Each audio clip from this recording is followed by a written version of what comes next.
Teman-teman pernah melihat grammar Batak Toba yang ditulis oleh Van der Tuk? Inilah inani surat Batak yang digunakan di sana. A, ha, ma, na, rata, sapala, gajah, danga, bawa, ya, nya, iu. Kemudian di bawahnya ini ada anak di surat, mulai dari anak di surat i, u, e, dan pengolat dan eng. Nah, huruf-huruf inilah yang dipakai oleh Nommensen ketika menulis berita Nauli. Nah, sinurat ni si Matius. Jadi huruf-huruf ini kalau saya periksa mirip dengan yang dibuat oleh Van der Tuk. Cuman di sini dia terlihat tebal.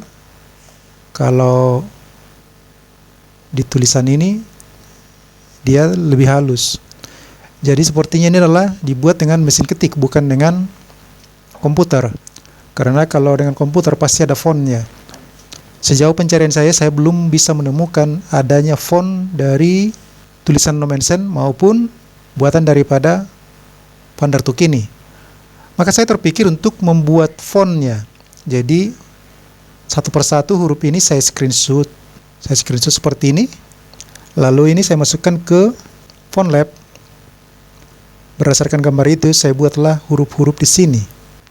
Jika Van der Tuk maupun Nommensen menulis semua dengan huruf kecil, tidak ada istilah huruf besar, maka font ini saya coba membuat huruf besarnya. Dan juga membuat huruf kecil. Jadi, tombol U di keyboard saya gunakan untuk bunyi U.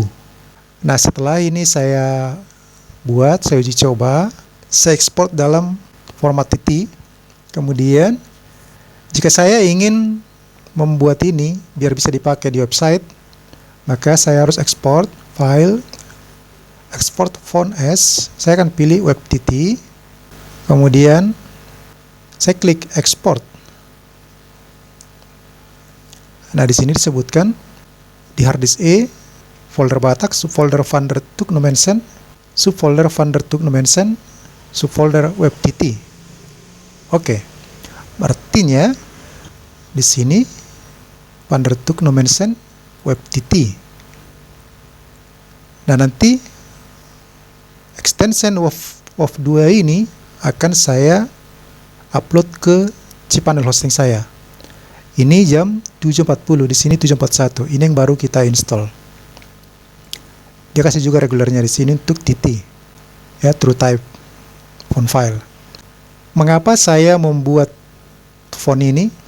Karena tadi saya bilang saya tidak menemukan fontnya. Maka kalau kita mau belajar menuliskan seperti ini, maka kita buat fontnya. Sehingga kita tahu proses perubahan huruf ini dari awal, sejak orang menulis Pustakhlak, kemudian pertama sekali menggunakan huruf Batak dengan teknologi, kemungkinan inilah yang pertama yang dibuat Van der Tuk dengan pakai mesin ketik. Kemudian dipakai lagi oleh Nommensen untuk menulis berita Nauli. Saya buat panduannya di sini ya. Tombol apa saja yang harus digunakan. Jadi ada tombol huruf kecil, ada tombol huruf besar. Sudah saya buat panduannya. Nanti akan bisa saya share. Kemudian jika saya coba menulis, inilah bentuk semua huruf kecil. Tapi termasuk ini I dan U ya, inani surat. Pakai tombol huruf kecil. Kalau I sudah memakai tombol huruf besar, caps lock dan U. Selainnya ini menggunakan tombol huruf kecil. Kalau kita gunakan caps lock, huruf besar, seperti ini bentuknya. Kemudian kita coba menulis. Dengan adanya huruf besar, maka nama saya misalkan Surung Simanulang. Di sini S-nya sudah saya buat huruf besar. Kemudian ketika kita menulis Tuhan Yesus, artinya T itu kan biasanya dalam Latin kita buat dalam huruf besar. Inso kita tulis dalam huruf besar. Sama dengan Ja, Yesus. J-nya huruf besar. Nah, ketika kita menulis di Bata Ama, D-nya juga huruf besar, dan A untuk Ama huruf besar. Jadi, misalkan Suruma Tondim. Nah, di sini kan Tondim, M di sini kan menunjuk pada Tuhan. Maka kita buat juga huruf besar. Tondi Porbadia, T huruf besar, P huruf besar.